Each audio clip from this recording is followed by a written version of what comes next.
here. Now then, if we had a salary figure, what type of income is salary?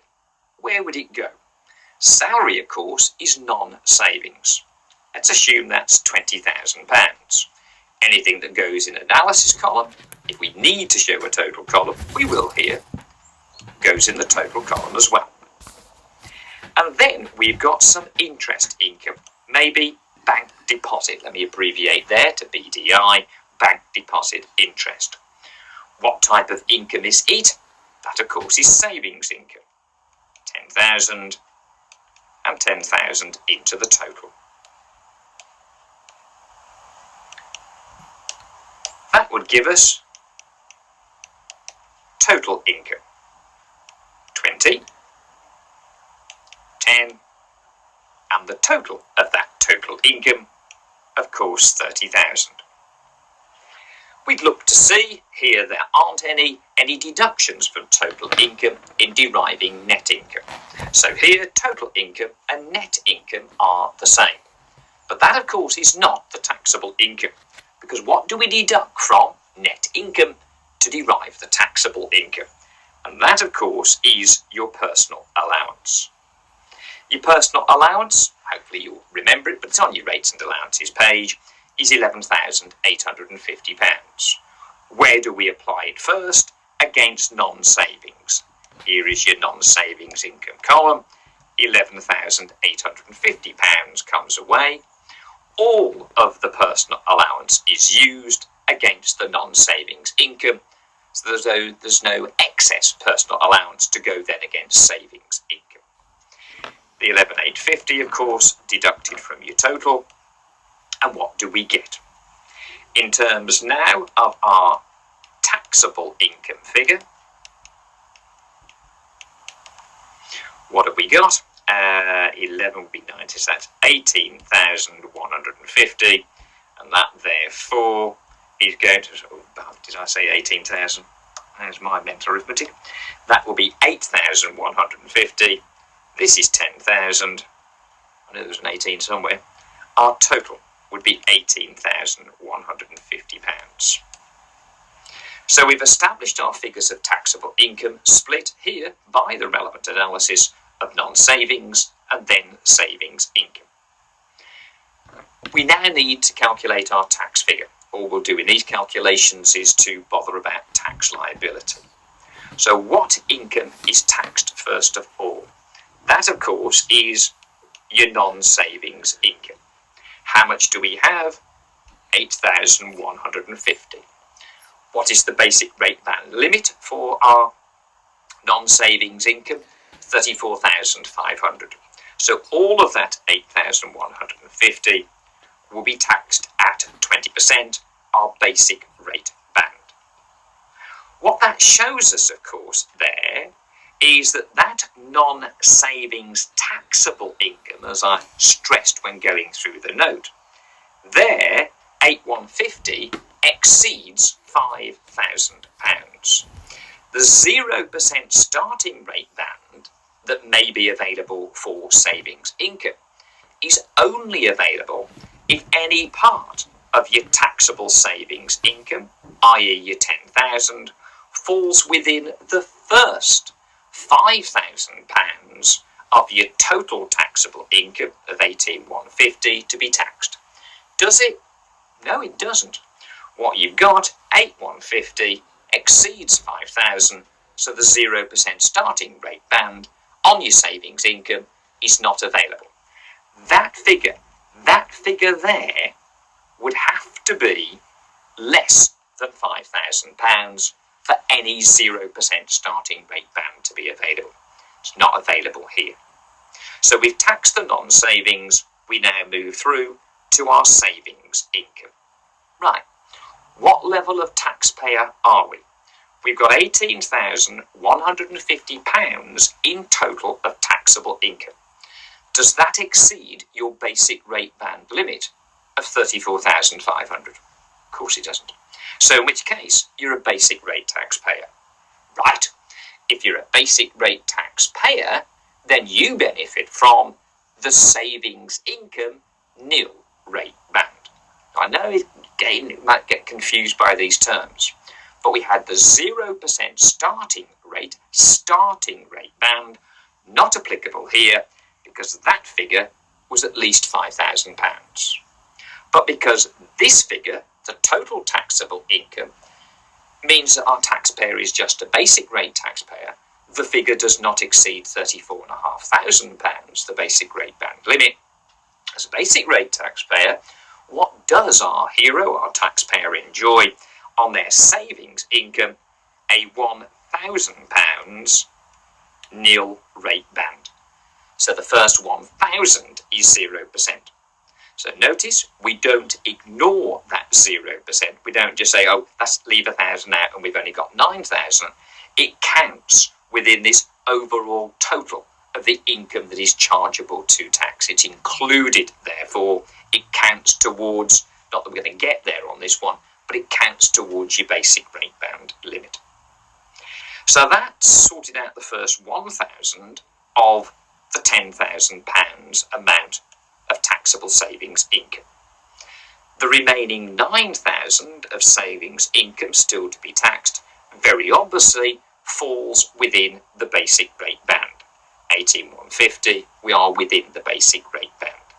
And therefore, we apply, after we've dealt with starting rate, not applicable here, savings income, nil rate band, is applicable here, basic rate taxpayer, £1,000.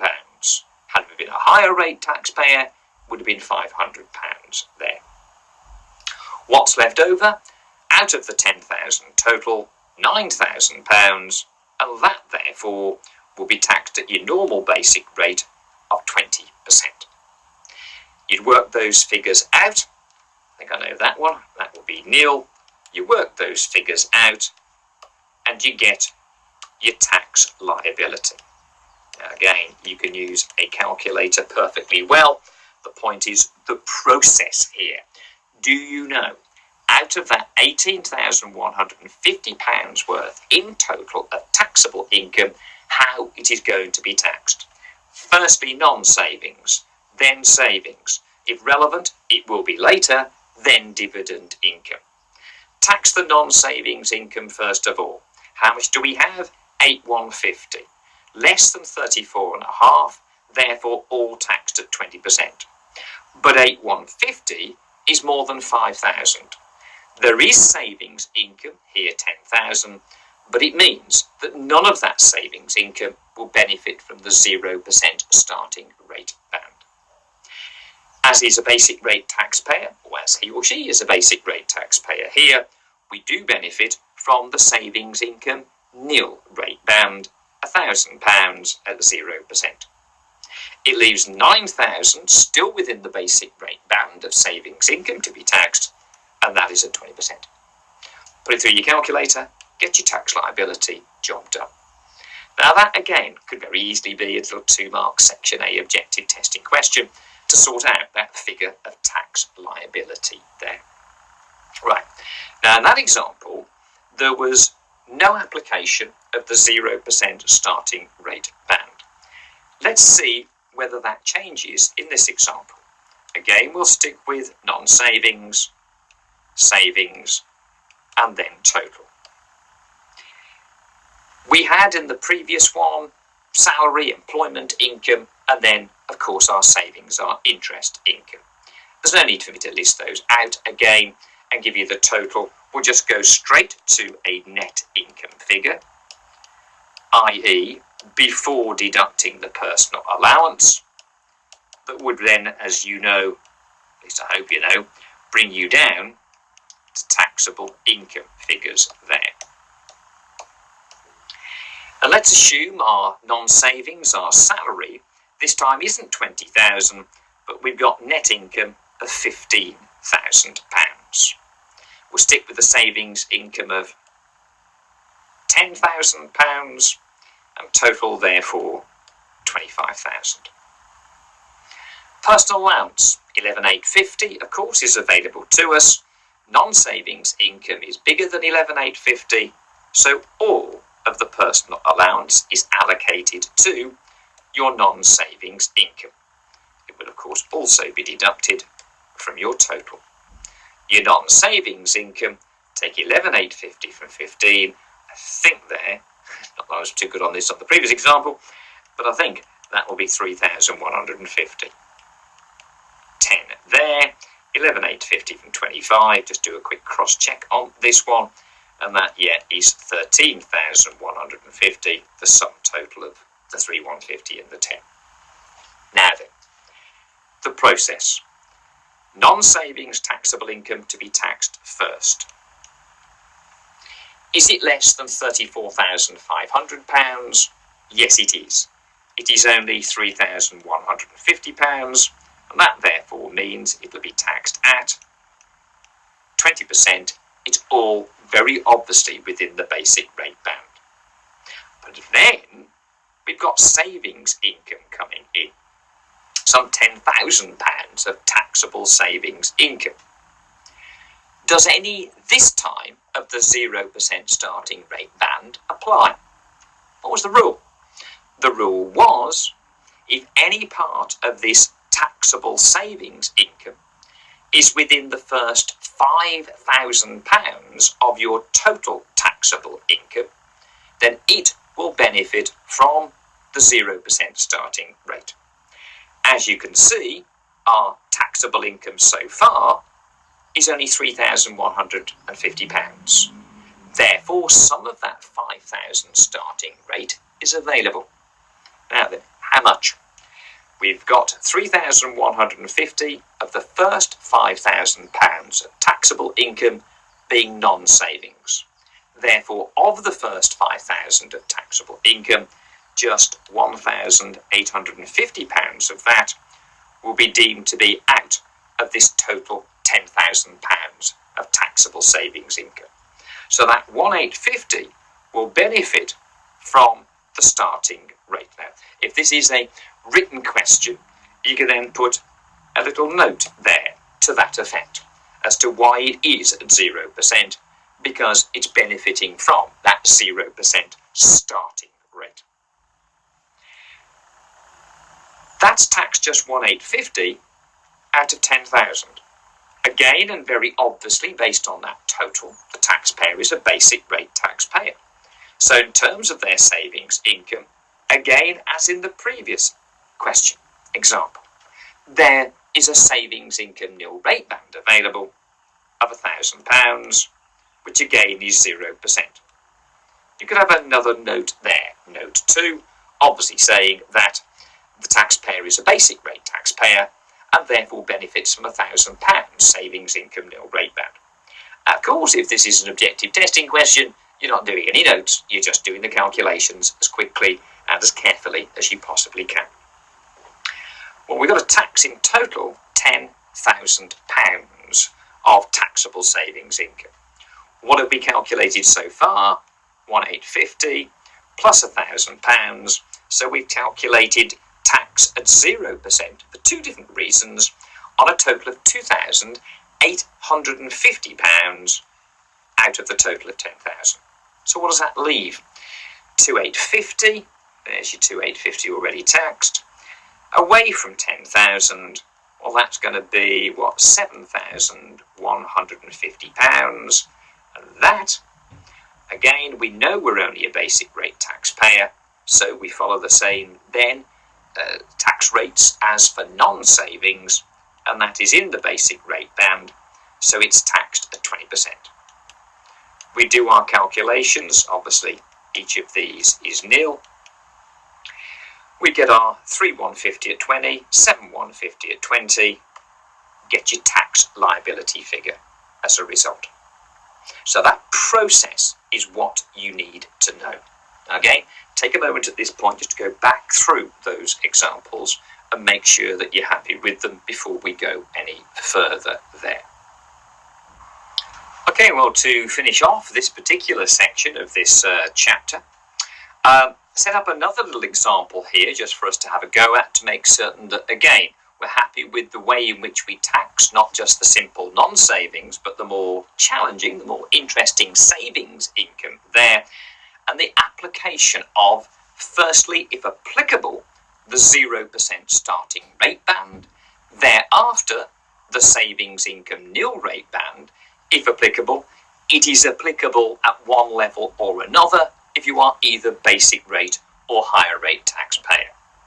Now here in this particular example, again, with income, net income of 20,000 before deducting the personal allowance, clearly you're a basic rate taxpayer. So we've got to work out, do we have any starting rate band? Do we have, yes we do, a savings income nil rate band, and then any excess above the figure of savings income that covers, here out of your total of £10,000 to begin with at least. But if any part of that taxable income there goes outside of the 0% starting rate, the 0% savings income nil rate band, then in the basic rate band, it's your normal non-savings rate of 20%. This time, of course, what we've done is I've given the individual a salary, therefore non-savings income of only 10,000. Now, look at what now happens. The personal allowance is 11,850. But that's more than the salary figure of 10,000, that non-savings net income. So we'll use just £10,000 of the personal allowance there, which means none of our non-savings income is taxable. It's nil taxable non-savings income. But of course we haven't yet used up all of the personal allowance. We've used 10,000 out of 11,850. So that still leaves a further £1,850 to be allocated against the savings income. That brings us down to a taxable savings income, mental arithmetic again, of I think 8,150. We've got 11,850 total of personal allowance deducted, which I think indeed is 8,150. But now, of course, we have no taxable non-savings income. The only taxable income we have is the taxable savings income of 8,150. So what do we look to apply first? The 0% starting rate there. How much starting rate band is available? Well, have we had any part of the first £5,000 of taxable income yet taxed in terms of non-savings? No, there is no non-savings taxable income. So the first 5,000 of taxable income is all a part of that savings income. So here our savings income will be taxed. To begin with, the starting rate, 5,000 at 0%. Again, if necessary, a note to tell the examiner in a Section C question that that is starting rate band being applied on savings income. We are, of course, a basic rate taxpayer, so then we get the 1,000 savings income nil rate band at 0%. A note, if necessary, saying, as a basic rate taxpayer, qualifies for the £1,000 level of savings income nil rate band. What does that leave, therefore? Out of the 8,150 in total, we've already dealt with 6,000 of that, most of it at a 0% rate. This is looking very good, isn't it, not for the taxpayer? And that leaves just £2,150 to make up your total of 8,150 there to be taxed. It's all in your basic rate band, and that therefore is 20%. That then will be, again, your tax liability figure. Okay, again, look back through these examples when you're happy with them. Then what I'd like you to do between now and the next session together, back in our notes, we have, well, in fact, examples 2 through to 5 for you to have a go at. Don't worry about reading through, though if you want to before next session you can, on the taxability of dividend income. In examples 2 through to example 5, only as far as example 5 there, example 6 includes dividend income. Wait till I've dealt with that with you next time. For examples 2 to 5, make sure that you're happy, you're again okay with the working of a tax liability or tax payable, if required, in terms of a mix of non-savings and savings income there. Okay, do that next time. We'll then deal with the last bit of the taxable income that we have, the dividend income, where we'll discover that